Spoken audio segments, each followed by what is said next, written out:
Ce qui se passe dans les bois est un véritable podcast sur la criminalité. Nous discutons d'événements qui sont souvent de nature violente. La discrétion de l'auditeur est conseillée. What Happens in the Woods is a true crime podcast. We discuss events that are often violent in nature. Listener's discretion is advised.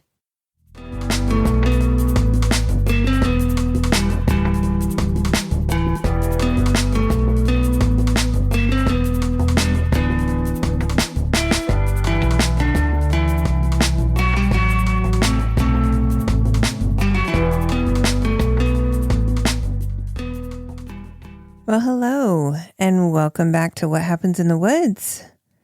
Thanks for joining us again for our third episode this season. Hi, Brice. Hello. I don't know why you always seem surprised. I'm surprised by everything. Yeah.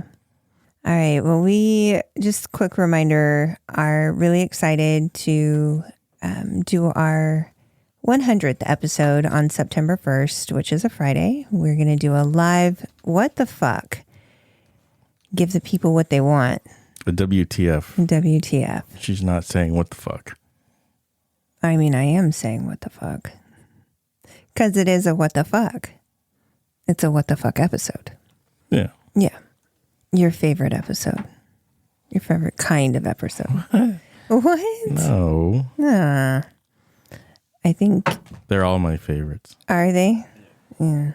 All the what the fuck episodes are your favorites. No, you guys can't see his face.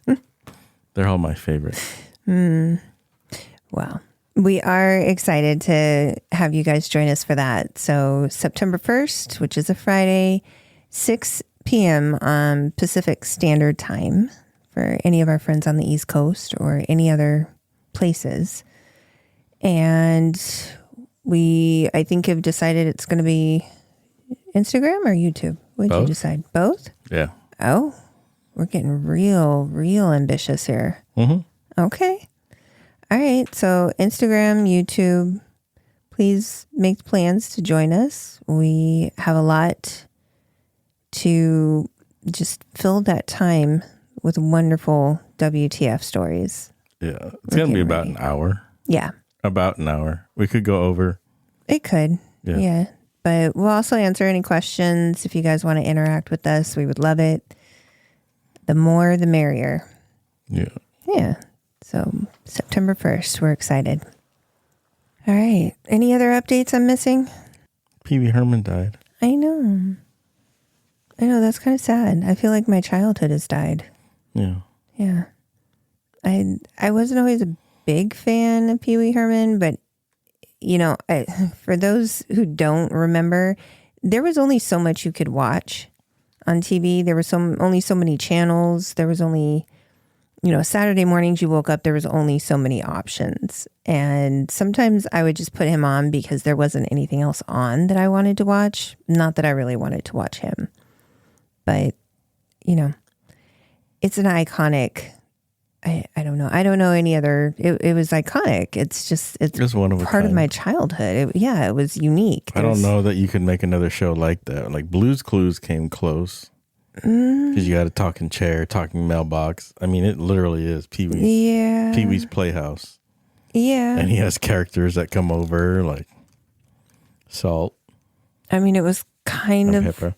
It was kind of. I always thought Pee Wee's Playhouse was like Mr. Rogers on crack. It's very eccentric, but that's what made it awesome. I guess. For our generation. That was just like right there for me. Yeah. Yeah. It wasn't my favorite, I guess. But it was something. And it definitely was part of like my Saturday morning. Mm-hmm. And if there were reruns of it, I'd still watch it. It just... Yeah. It was definitely not something that, like you said, can't be replaced. It can't be duplicated. No. Yeah. I don't know. Came at a time too where I had to explain to like Olivia and Haley, to the girls, basically like when we were kids, just like all the things that are normal to us now growing up, like having to to plan your potty breaks around commercials and getting snacks. Right. Like, Haley was just like, why don't you just pause the TV? Because we didn't have pause. We didn't. Literally had no pause. Like, you had to look in the TV guide. That's another thing. Just, Yeah, you could get the commercial breaks at TV Guide. Yeah. Yeah. It's a different way of life. Different way. Yeah. And then, having to go to Blockbuster. Yeah, and rent something. And rent a movie. Yeah. Like you couldn't just Netflix it, or you couldn't just, all these streaming services. No, I remember when pay-per-view became a thing because that's how we rented Dirty Dancing when it came out. Yeah. And that was a big deal. Yeah. To have that because it just showed up on your bill the next month. So people would order like 4 or 5 movies. Yeah. And then they could range in like cost. And it would show up on your bill the next month. You could easily rack up like $100 in extra fees just renting movies. And you only got to see it the one time. Yeah. You didn't get to keep watching and like rewind it, or if you watched it, you watched it. If you didn't, you didn't. That sucks for you. Yeah. Yeah. Yeah. Things are definitely different. The world's changing. Yeah. I feel lately I've not felt like I'm feeling more and more my age. No. Which is not old. I don't want to say it's old, but I feel my age. No. There are reminders everywhere that I am definitely my age. No, I was just like comparing that with the girls. Yeah. Like how everything was different. Yeah. Internet, telephone. Yeah. I mean, home phone. Like, I don't even know anyone who has a home phone anymore. I mean, like the older not a generation, maybe landline. the boomers, but even a lot of them don't nowadays because who even offers it? To have an AT&T. actual landline. Mom still had a landline. Yeah, she never used it though. No. But it was just that thing she held on to. Yeah. Like, Mom, just get rid of it. Yeah. I do understand there is a purpose for those though. I can understand why you would want one. Because I get it. Yeah. Or when like if you were lucky enough to have a phone line in your bedroom. Yeah. Not only just have your own like phone number, but just a line, like be able to plug in a phone and be able to call out from your bedroom, not have to go out into the front room or the dining area where everybody could hear your phone calls. That's the weirdest thing too, because like I could tell you a couple numbers, but like I remember my first phone number from like Travis Air Force Base. I remember because I had my own phone number too in my bedroom. Yeah, we never had that. I never had that anywhere, but I can remember my phone number from high school. Yeah, I remember my phone number on Travis, and then our phone number. Yeah, Chris and I had our own phone line. Yeah, I can't really remember, but I mean, I used to. You knew everybody's phone number. That's the only way you were going to get a hold of anybody. If not, it was in the address book. Yeah, on the counter by the phone. A little flip thing. A little. What do they call them? Address book. No, there was a little. There was the a name for metal it. one. Yeah. Like the Rolodex. Yeah, the little Rolodex. Yeah. Yeah. That actually kind of ties into our case that I'm going to discuss. Oh, really? Yeah. It was just me being nostalgic. No. We could go off on a whole tangent too. We could. That's obviously a different podcast. Oh, yeah. Yeah. Maybe we'll go more into the live. Maybe. Also, if you don't, we're trying to go live on YouTube also because it's a little bit easier on the broadcast. Head over to the YouTube channel. We've had a YouTube channel since we started. Like all of our podcasts are on YouTube. There's no video, but that's something we would like to do in the future, like video podcasts. If you could head over to What Happens in the Woods on YouTube and subscribe, that'd be awesome. Because I think we're at like 89. We need 100 subscribers just to get the live. Anyway. Oh, I didn't know that. Yeah. Oh, okay. Well, we need some help then if we're trying to go live there. Yeah. Yeah. And while we're at it, can I just put out there, nobody has left us a review in like months on Apple. Yeah. Get to going, people. I hate like begging for things, but it would be nice. Yeah. Just, leave us some words of encouragement and make a case for why somebody would want to listen to us. Yeah, it'd be great. It would make my day. I'd appreciate it. Especially, on a personal level. Yeah.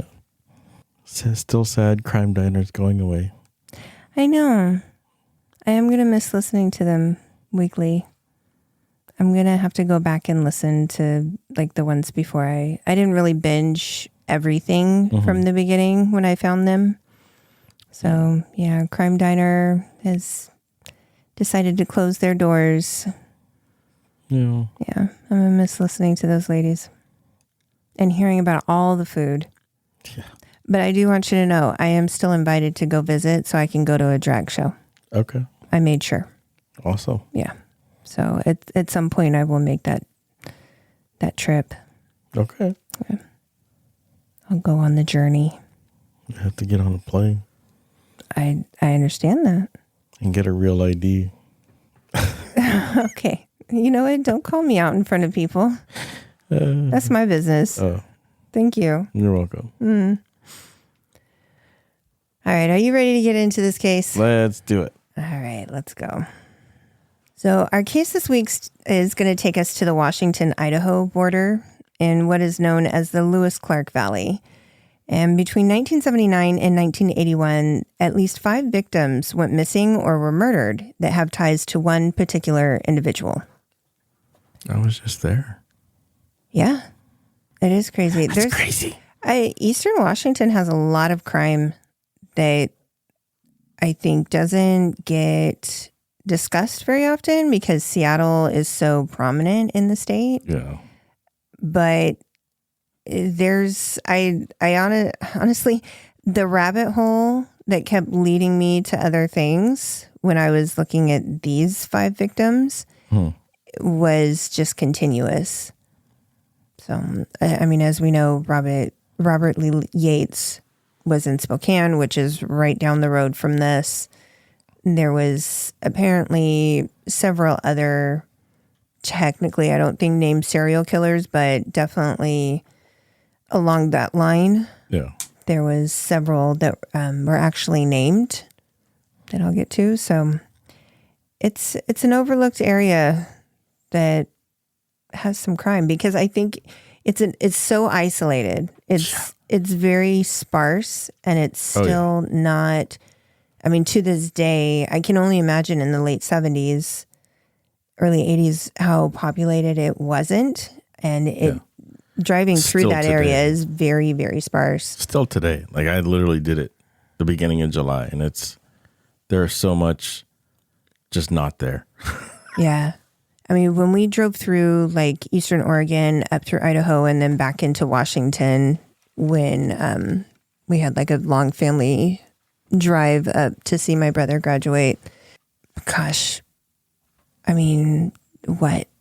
Like 2006. 19 years ago? Yeah. So long ago. There were parts of Oregon where I was scared if we broke down, we would die. Yeah. It was that, like, there was nothing. There was no gas stations even. There was no signs. That run between, was it once we left Reno and headed up, we were going to Steve's house in Nampa. Shout out to Steve Diaro. I know. No, he doesn't listen, but his daughter listens. Oh, hey. Yeah, that one was really scary. It was. Because if we had any issues or if we had run out of gas.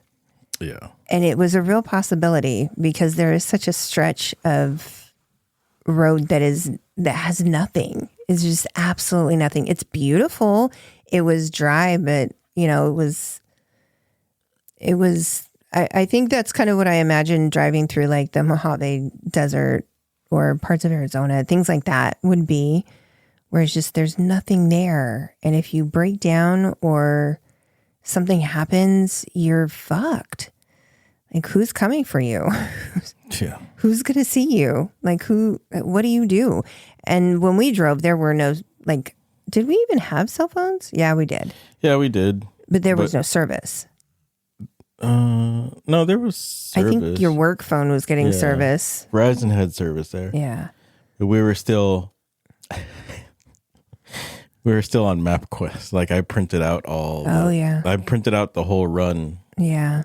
There's another thing. Before Google Maps and driving directions, MapQuest. That's why I didn't go anywhere, because I would have got lost.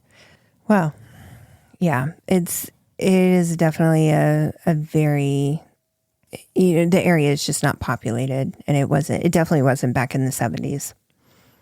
So in 1979, a 12-year-old girl disappeared without a trace, which is where our cases began. Christina Lee White was last seen at a friend's house after going to the Asotin County Fair in Asotin, Washington. This was on April 28th, 1979. And the day began with Christina. She went with her mom and her younger sister in the morning to watch the parade that kicked off the fair. And then her mom dropped her off at her friend's house so that they could go to the fair together. The plan was that she would ride her bike home after the fair. So her mom dropped her and her bike off. Okay. At around 2:30 p.m., she called her mom from her friend's house, stating that she was feeling ill from the heat. And she had kind of a history of heat exhaustion just really affecting her. Yeah. So her mom advised her to, lay down, drink some water, put a cool cloth on your neck, and just kind of relax for a few minutes, get stable, and then ride her bike home when she was able to. Okay. And either her mom didn't have a car available to her at that time, or the younger sister was asleep taking a nap. It was kind of discussed but left up in the air as to what the issue was, why she couldn't just go over right then. Was there a stepdad? There was a stepdad. So I'm thinking, and it was very common, especially in that time, for there just to be the one car. Yeah. Very, very rarely did everybody have their own car. So I'm thinking it was probably a combination of both things. Okay. Because the town is relatively small and her house was not that far away. So, I mean, if the sister had been awake, she maybe could have just walked over there. Mm-hmm. It would have been a few blocks. It wasn't like it's that far. So I think it was maybe just a combination of both, where, it was very common at that time for kids to just go out on their bikes. She was 12 years old. From all accounts, she was very responsible. So her going to the fair with a friend, not that big of a deal. Her feeling the heat exhaustion, she had that issue before. They knew how to deal with it. So it really wasn't anything that was, very worrying for her mom to say, well, I need to rush over there immediately somehow.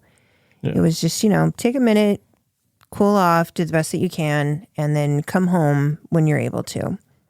We don't know for certain that Kristina followed her mom's advice, but it is assumed that she did, since she didn't come back home right away.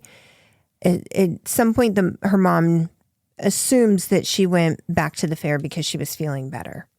The arrangement had been that she would ride her bike back home in the evening, and there's a report that a classmate had seen her in the area between 7 p.m. and 10 p.m. riding home. That's a huge time gap. Yeah.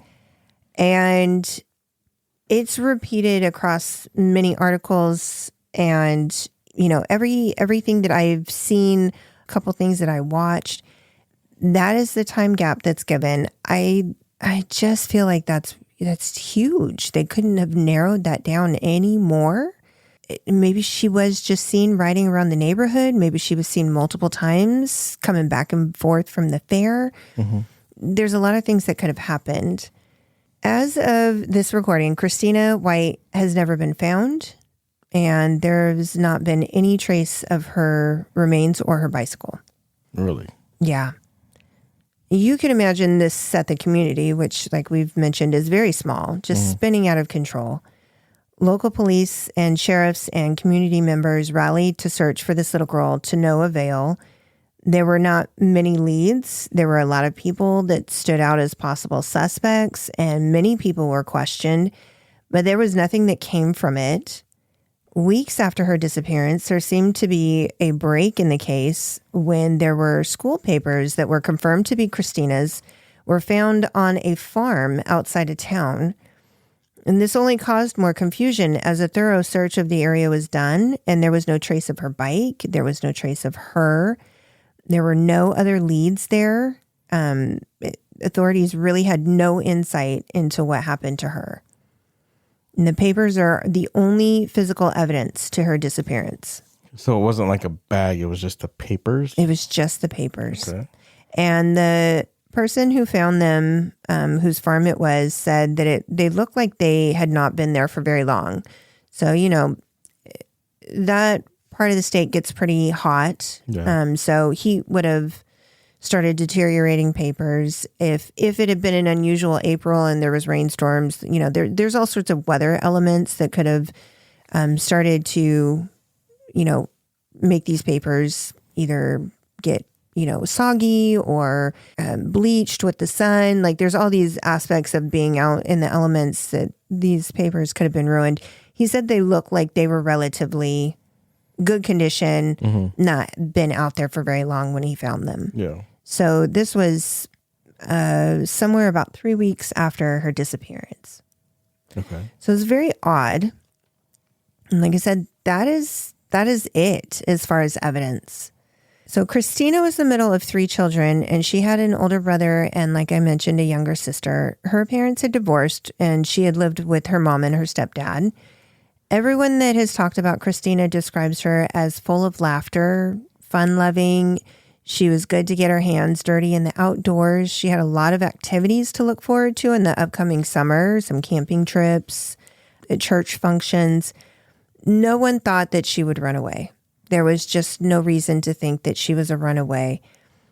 The police chief at the time really thought that she was just having fun in town and that they were going to find her that night. There was nothing that led anybody to believe that there would be foul play or that she wouldn't be found. And then we fast forward to 1981 near Moscow, Idaho, where Kristin David, a 22-year-old senior at the University of Idaho, went missing. Kristina was studying a double major in broadcast journalism and political science. She loved to take her bike for long bike rides and had set out the morning of June 26, 1981, to ride her bike along Highway 95 towards Lewiston, Idaho.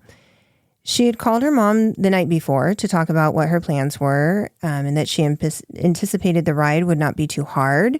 It was 32 miles, so it was going to take her a few hours, but she had a new job starting that day, so she was excited for that, and she had planned to be back home in time to be ready for that and make it to her new job.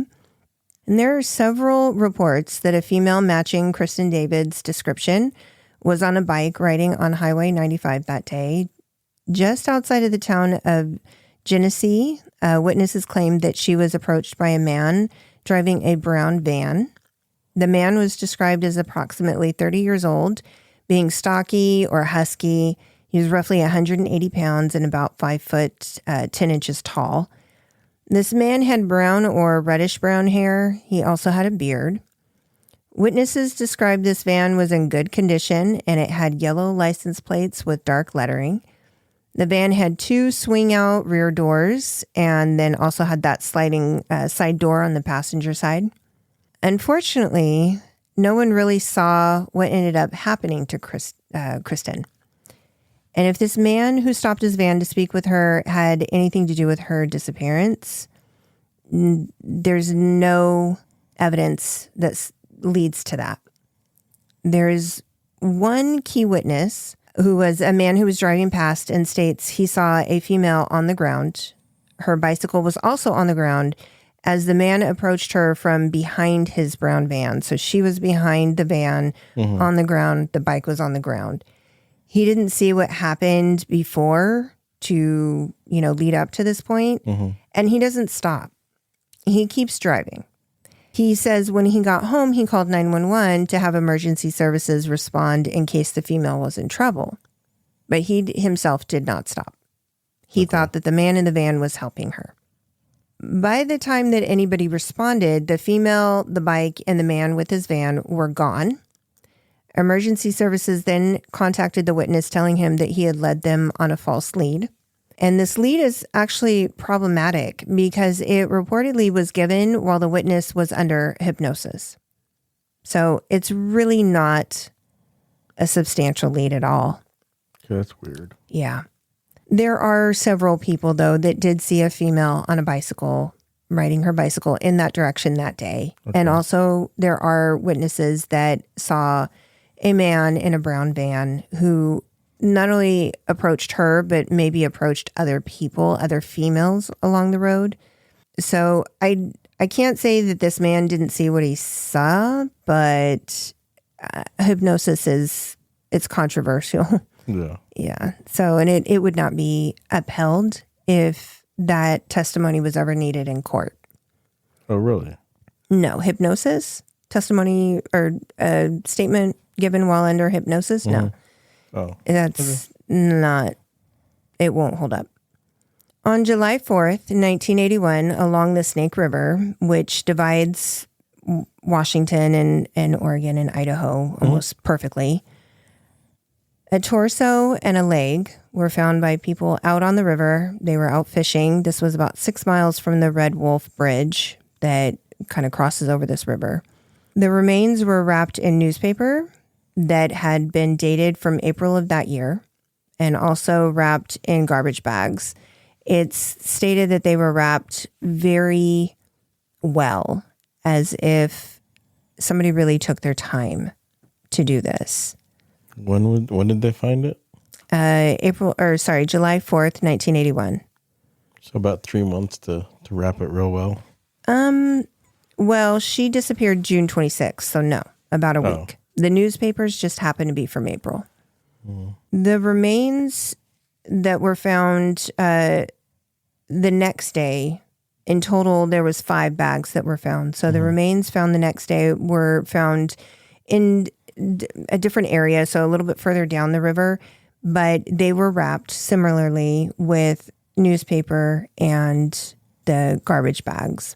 So another set? Another set of remains. Different parts of the body. So they never really, that's a lot of the issue that I had with this one was that while there's a lot of information, there's a lot that they've kept back because these are still unsolved. So a lot of causes of death are not given. I mean, obviously having somebody's remains be, a body dismembered and wrapped up and, obviously this is a homicide, but that doesn't mean that that's what killed her. It doesn't also mean that they have an answer as to what killed her because there are so many. They did not find the full body. But I am not sure. I know the torso was headless and they found just the torso and then one leg the first day. And then they found more. So that was 2 bags. They found 3 more bags the next day. There's really no information given as to what was in the remaining bags found the next day. Okay. Authorities used divers, boats, all resources that they could to try and locate the rest of the remains. Unfortunately, like I said, not everything was recovered. There were entities from multiple counties, the states of Washington and Idaho, and eventually the FBI is involved in this search and investigation. Yeah, I was going to say, because it's state lines there. Yeah. FBI kind of comes in for everybody eventually. Yeah. Because there are some connecting the dots here that happens, and there's definitely a need for a forensic lab that can handle some of these things. Okay. It would be confirmed that the dismembered remains were those of Kristin David. Unfortunately, as with the 12-year-old who went missing in Asotin, Kristina, she was found without her bicycle, her clothing. No other personal items were found. So that, like, the bicycle is gone. That's a connecting factor. What is it about bicycles? I don't know. They never found anything for Kristina, but there's no trace of that bicycle anywhere. You would think a white bicycle and it was like a 10-speed bicycle with a basket on the front. Somebody somewhere would have found that. Yeah. It's nowhere. Also with Kristin, her bicycle, her clothing, no jewelry, no, personal, her purse, nothing. None of that stuff is found. Where would that have gone? Sadly, this case also remains unsolved. Oh. Yeah. And when we come back from this break, we'll take a look at the next victims. This brings us to our last victims to discuss. So on September 12th, 1982, just a little over a year from Kristin, there's a lot of the same names here at play. So there's a Kristina, a Kristin so far. We have stepsisters Christina Diane Nelson and Jacqueline Ann Miller disappear while walking from Nelson's apartment to a Safeway grocery store in downtown Lewiston, Idaho. So Kristina was 21 and Jacqueline went by Brandy. So Brandy was 18. They were both from Boise, Idaho, having moved to go to school at Lewis Clark College. They had left a note at the apartment for Kristina's boyfriend that they had decided to go walk to Safeway, get food, and that they would return soon. No one heard from them again. Kristina's boyfriend reported the two missing the next day after he learned that Kristina didn't show up for work or to her classes at the college. He didn't go by the apartment that night, so he didn't see the message until the next morning. He assumed it was from that day. Oh, okay. A search of her apartment showed no signs of a struggle. There was no sign of a crime scene whatsoever.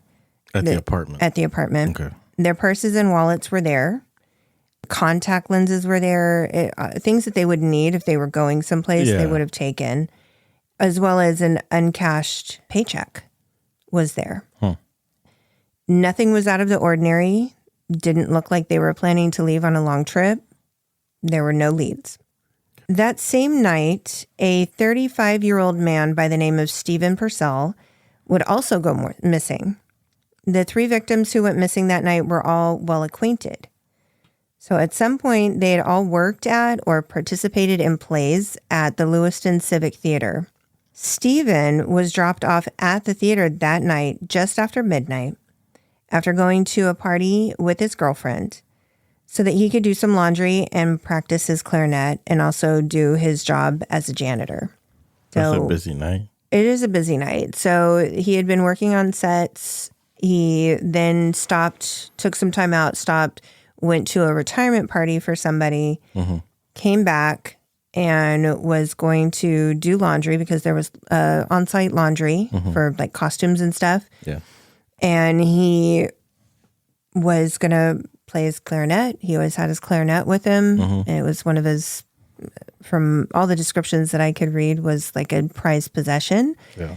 And he was also, working a little bit, kind of finish up some of the set production stuff. This was also a job that Kristina Nelson had done previously. And as I mentioned, they all three were involved in like the productions, the plays that the Civic Theater put on. They were actually getting ready for Pirates of Penzance to be the next performance. So that's what the set productions were that everybody was working on. So it was kind of a busy place to be, getting ready for a production. Yeah. There were three people who cooperated that he was dropped off. One was his girlfriend who dropped him off. One was an actual patrolman who drove by and saw him entering the building. And I'll get to the third in a minute. So Steven had also been involved as an artist and set design on those on the production. So that's how he got involved with the group. He actually was kind of roped in by another student who was, searching for talent to help with set production and painting. Yeah.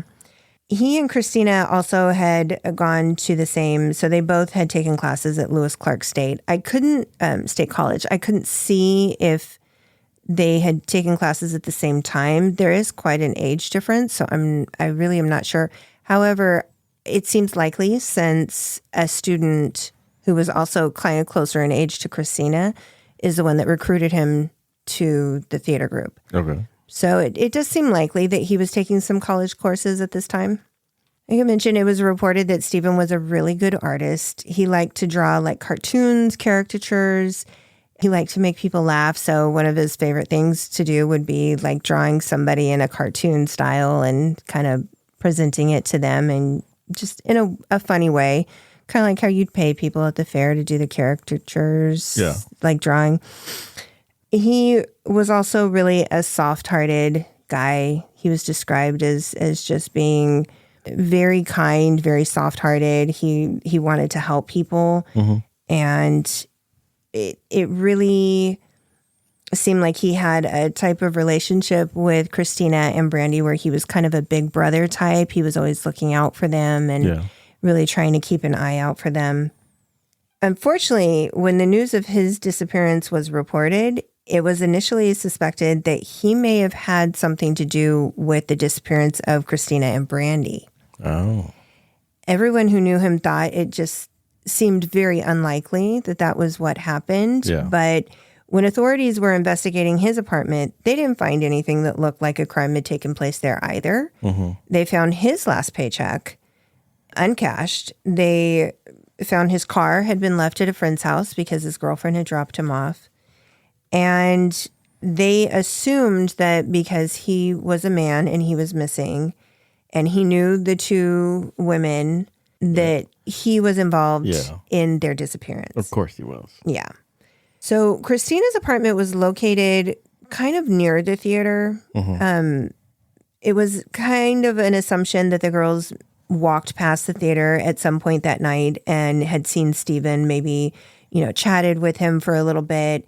And maybe that's when something happened to them, whether it was involving Steven or not. Because at some point they recognized that Steven's probably a victim as well. Yeah. There was nothing inside the theater or around it that suggested there was a struggle, that there had been any sort of crime, or any reason to suspect that there was foul play. Okay. And that is why I believe that they also looked at him, because the women obviously knew who, abducted them. They obviously would have had some knowledge. If there was no sign of a struggle anywhere in any of these places, there's no witnesses that see anything other than Steven enter the building. There's nothing that they can find inside the building that shows a struggle. So it kind of leads you to believe that it would have to be somebody that they know, that they trust. Yeah, that there was no struggle. They were willing to go. Right. The only thing that they did find that was odd, but again, does not really give much clear evidence, is that Steven's clarinet was found on near the stage where the orchestra pit would have been. There was a cover on it. His clarinet was found there. Okay. Anybody who knew him said he would not have left that clarinet. Yeah. It was definitely something he took with him many places. He always had it. And it really was a prized possession. Yeah. He would not have let it out of his sight. It wouldn't be until March 1984 that the remains of Kristina and Brandy were found near Kendrick, Idaho, which is about 30 to 40 miles away from Lewiston. Mm-hmm. They were found on the side of a ravine, happened to be found coincidentally. So somebody walking by lost their hat when the breeze blew it off their head. Mm-hmm. And in trailing after finding this hat, they found these decomposed bodies of these girls. Jesus. Yeah. It is a very remote, isolated area. And there were no homes around. It's just hillside. Where is it relative to Lewiston? Is it north, south? I believe it's, let me try to think. I believe it's like northeast of Lewiston.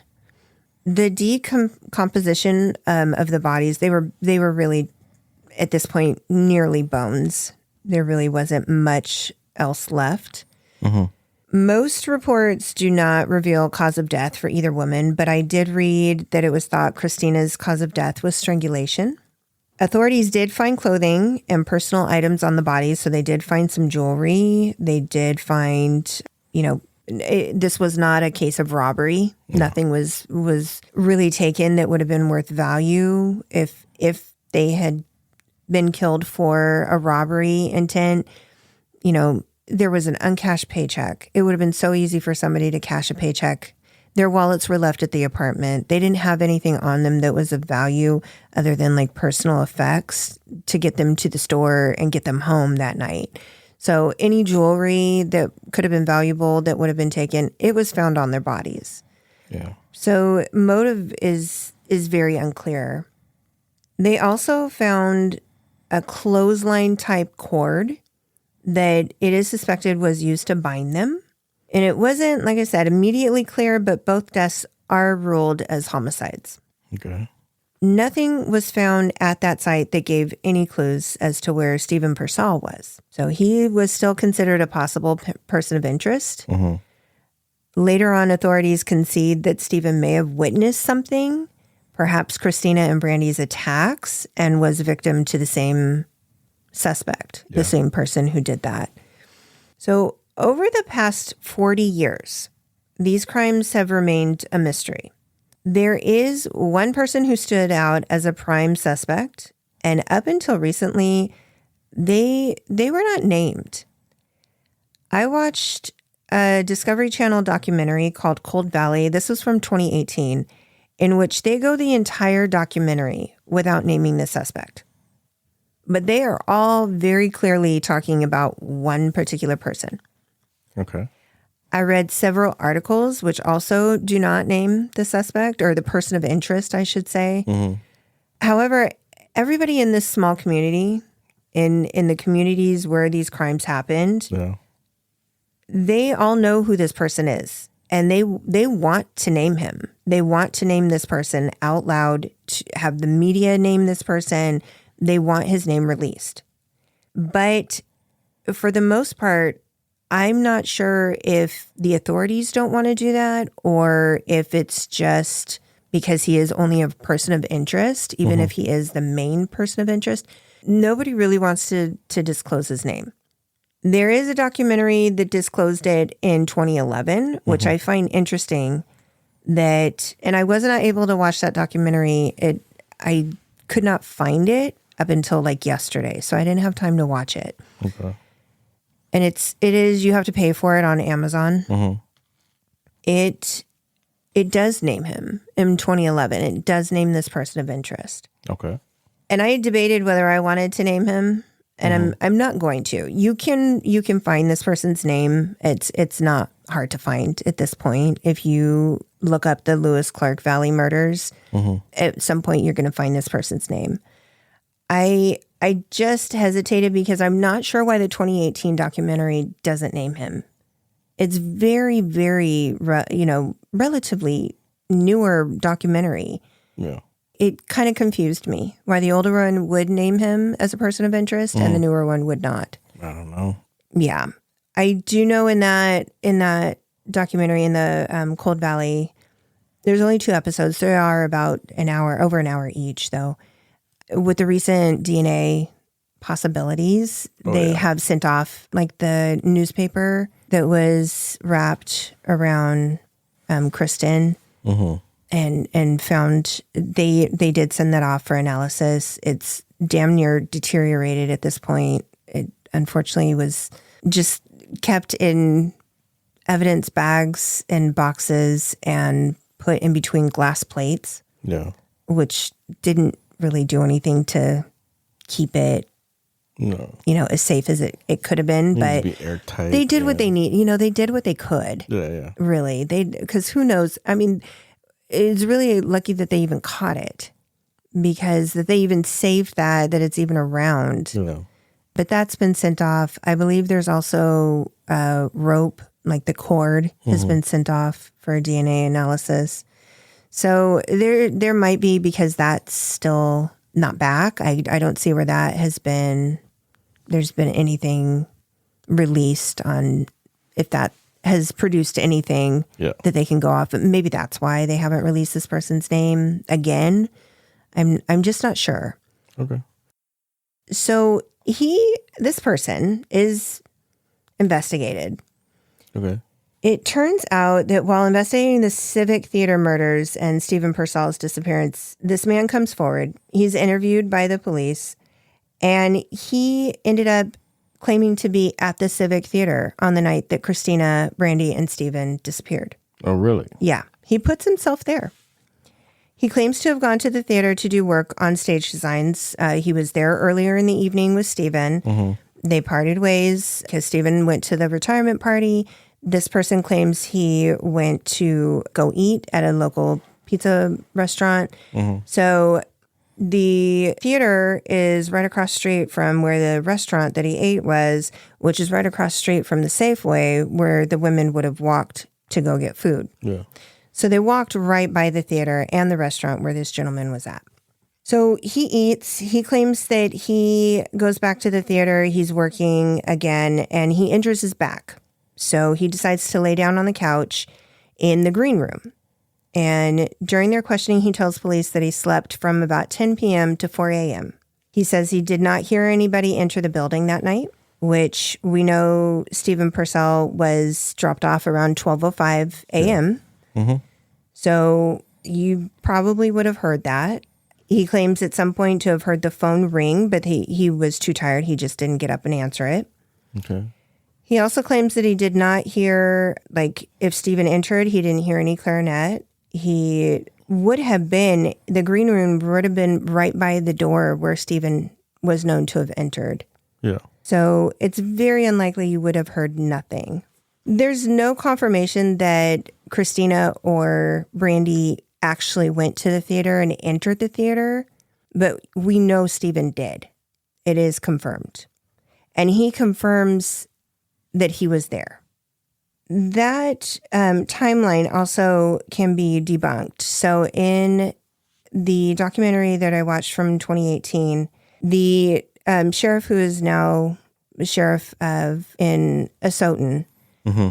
is looking at all of these cases. And while she's kind of talking to the FBI agent who comes and picks up all of her multiple folders of information, they go over this gentleman's timeline. And he claims that he watched a movie that was being played that night on TV at the pizza restaurant. He claims that he left when it ended at about 10 p.m. But he also is claiming that he got back to work at the theater for a little bit and slept at 10 p.m. The movie actually didn't end until 11 p.m. Mm. So there's definitely some conflicts there. Yeah. So as I mentioned, on the same block, the Safeway grocery store that Kristina and Brandy were supposed to walk to that night, they would have passed by him. He claims that he never saw the ladies, never saw Steven whatsoever. But he does acknowledge that he was at the theater and he was at the restaurant where he potentially could have seen both the women. He definitely would have seen Steven. Yeah. So his ties to Christina White and Kristin David, that's a huge question right now, right? Mm-hmm. If we're looking at this person of interest. So in a weird twist, very coincidental or not, this person of interest can be placed at the home that Kristina White's friend lived at because it turns out he was dating her friend's mom. Oh, wow. And he was there by old police record. He was there the day that she disappeared. He should have been at work, but he was not. So there are no first person accounts that put him there, but in an old police record of timeline of events, it is stated that he was around the home that day. He also is reported to have volunteered his help in the search for Kristina White that night, which we know is sometimes a dead sign, a dead giveaway of people who are over involving themselves. because either they want to misdirect and they don't want people to find something, or It's the thrill. it's the thrill of people searching for something that you have done, this crime that you've committed. Yep. It's very likely that that could be the case here. Oh, yeah. It's very coincidental. It's way too coincidental that there's a tie to Christina White. Oh, yeah. You know, in 1979, and we're now looking at a crime that happened in 1982. Kristin David was also part of the theater group at some point. Maybe not at this time, maybe not for this production, but she at some point had helped with costume design. Oh. It's very likely that he knew her, even though he claims to not. So there are too many coincidences. Yeah. There is, like I said, that documentary in 2011 that I wasn't able to watch. Like I said, there are plenty of articles. There's other things that you can pull up and it'll reveal this person's name. There is also some history that this person has criminally. So in the 60s, he was found at a mortuary trying to break in the middle of the night, found with a knife, a camera, and a flashlight, trying to take the screen off of a window in the mortuary.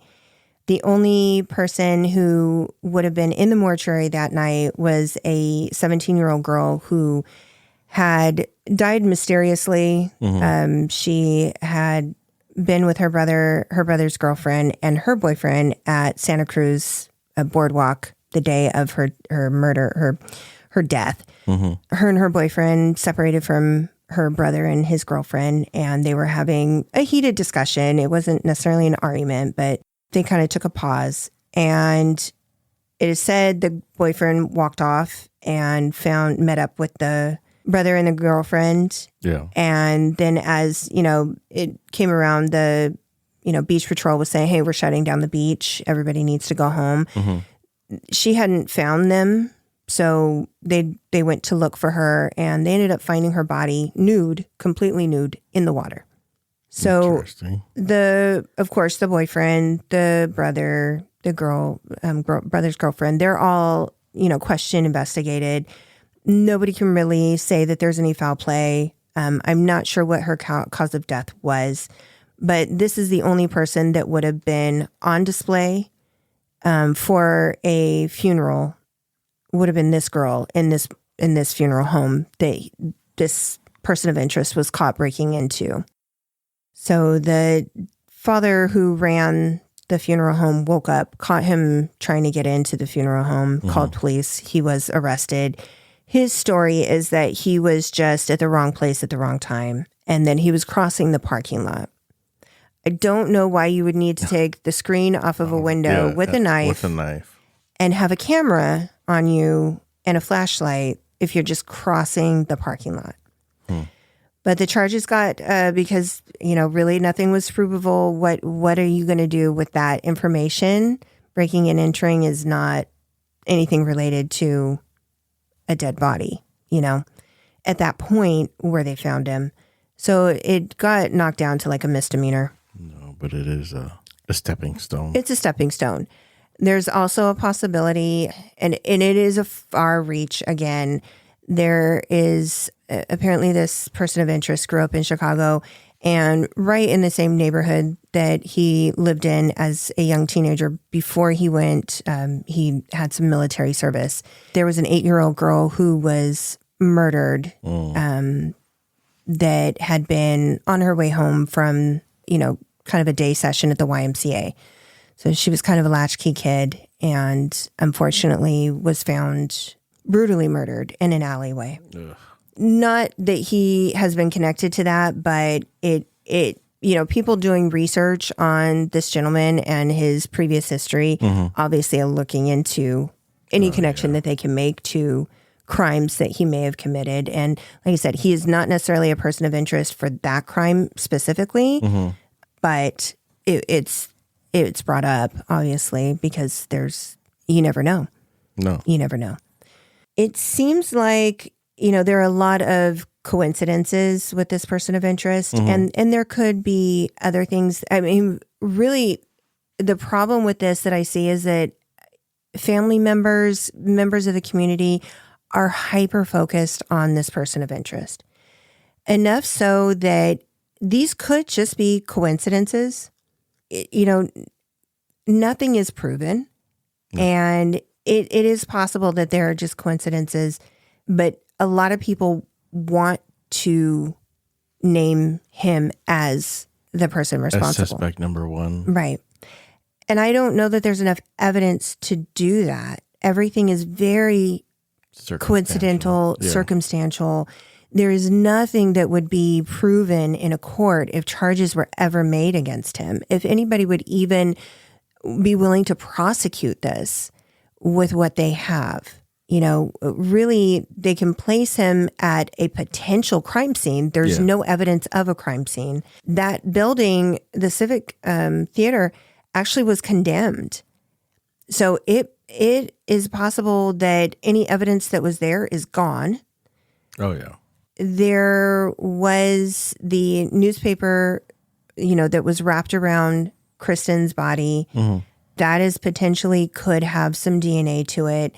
The cords that were found that they believe were used to bind Kristina and Brandy were a match for the same type of cord that could have been found at the theater. So there is a link there. But again, without DNA evidence, without being able to pull cord from the theater and match it with the cord that was found at the scene where the bodies were found, there's nothing that they can really link to a person. Yeah. So it seems like people really want to pinpoint this person. Mm-hmm. And that's why I hesitated to name him, because I just don't know that there's enough evidence. There seems to be. They're in the right direction to maybe find some connections that are more substantial. But even 40 years later, they don't have it. It's really unfortunate. I'm wondering if he's sweating because DNA is advancing so much. Whoever did this, I'm sure, is sweating, because if they can extract any DNA from anything that they have, it's going to be damning. I mean, it is what it is. We know that, nobody is immune to this technology. No, but if any of your cousins have done, Ancestry or 23andMe, you're kind of fucked now. You are kind of fucked. Yeah. Even if you did something in your 20s and went on to lead a happy, normal, productive life, and it was a one-off, and you made a really bad fucking decision, and you didn't get caught for whatever reason, you just went on to lead your life, you're fucked.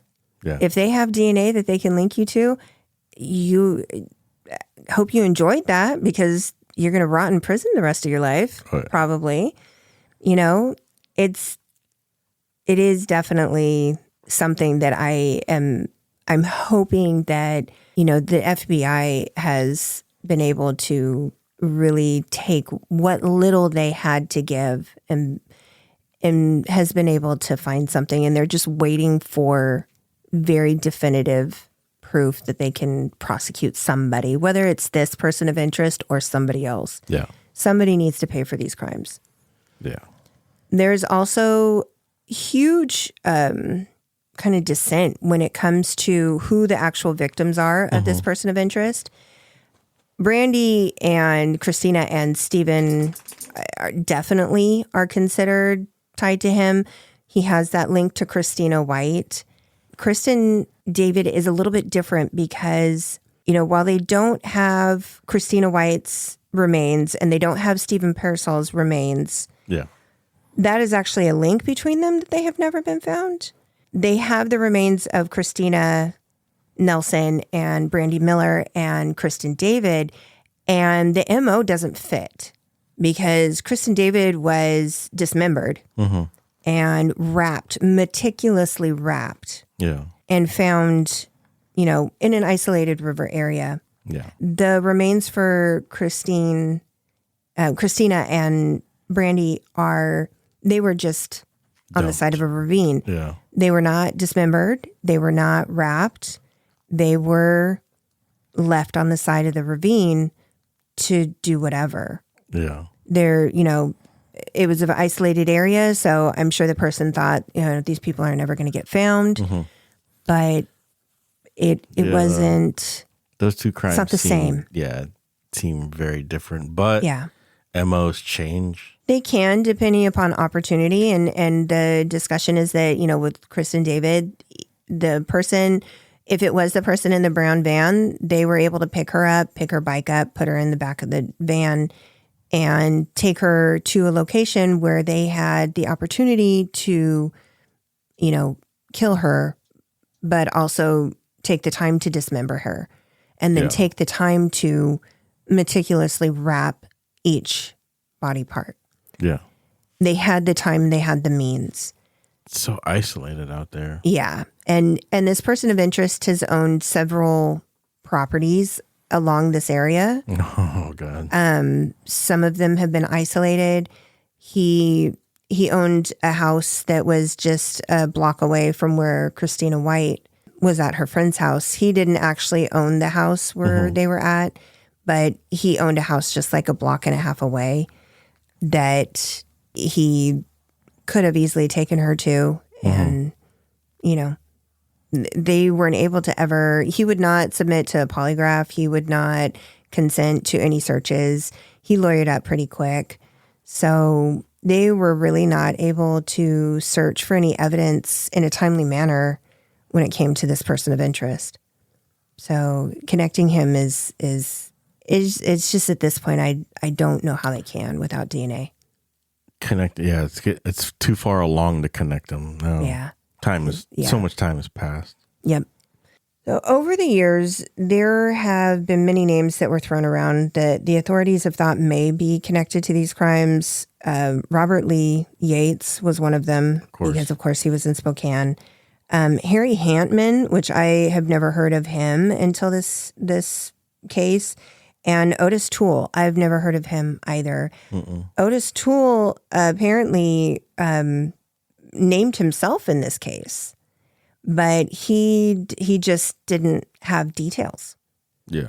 So he was seeking recognition for God knows what, but none of those people are as close as a person of interest as this other unnamed person. And over the last 40 years, he's stayed on the radar consistently. So it's very interesting to see where this leads, if the FBI are close, if the DNA is going to bring anything back. But unfortunately, there are no answers for any of these families. No. There's no resolution. Nope. But my fingers are crossed for DNA. I mean, I think that's the chance, because this gentleman's aged. If he's really, this person of interest, he's aged. Anybody else that could have been involved in the crime has aged. This is going back to the late 70s, early 80s. The clock's ticking on that to hold anybody accountable. Yeah. So I do think with the the FBI released statements on the 40-year anniversary of some of these crimes, and there's been numerous, articles that have come out in the last couple of years regarding this that have kind of brought it back up and tried to get more information out there, asking for any information. If anybody remembers seeing something, if they remember any stories, in small towns, people see things. Oh yeah. People are paying attention, and they notice patterns. They notice when things that are out of the ordinary, and, being that it's a closed, small community, people may not want to come forward because it's somebody they know. Yeah. And they don't want to speak because they're afraid. And at this point, who knows who's passed on and is taking knowledge with them. Yeah. No deathbed confessions. Right. So it's very unfortunate that these families, these parents lost children and they've since died, not knowing what happened to their loved ones. Their siblings, their cousins who are championing this case and trying to, get answers for their loved ones. They're going every day with no answers. Yeah. And it's really unfortunate. It's sad. Yeah. So I do hope that they're close. DNA for the win. Yay. And that's our case this week. It's a doozy. Huh. Yeah. I am going to try to watch that other documentary now that I know where it 2011. is. Yeah, the one in 2011, because I'm curious to see their stance on it compared to the one in 2018 where they skirt around this person of interest so much. They just give you the facts. Yeah, and it's funny because the family members are like, "You want me to name him? You want me to name his name? I'll name it." And literally one of the cousins goes on to she goes to say it, and they cut her off. Oh, I was gonna say, they bleep her. They cut her off. They completely cut off the scene, and they go to the next scene. Maybe that's a selling point. Maybe it was, but it definitely got me. I don't know, creeped me out, kind of, actually. Yeah. Yeah. To have all these people talking about the same person, but nobody will name him. I was like, is he Voldemort? What the fuck's going on here? I was just going to say that. You want me to name him? Yeah. Ruined it. I'm sorry. I think too much like that. All right, everybody. Well, thank you so much for listening. We're curious to know your thoughts on this one. Definitely go and do some research. Watch these links that I have for the documentaries and episodes of, known crime shows on Discovery Plus. As always, we want to thank you for listening and all of the support. We can't wait to see you guys for our 100th episode. And like we always say, stay out of the damn woods. The woods. It's no good. Bye, guys.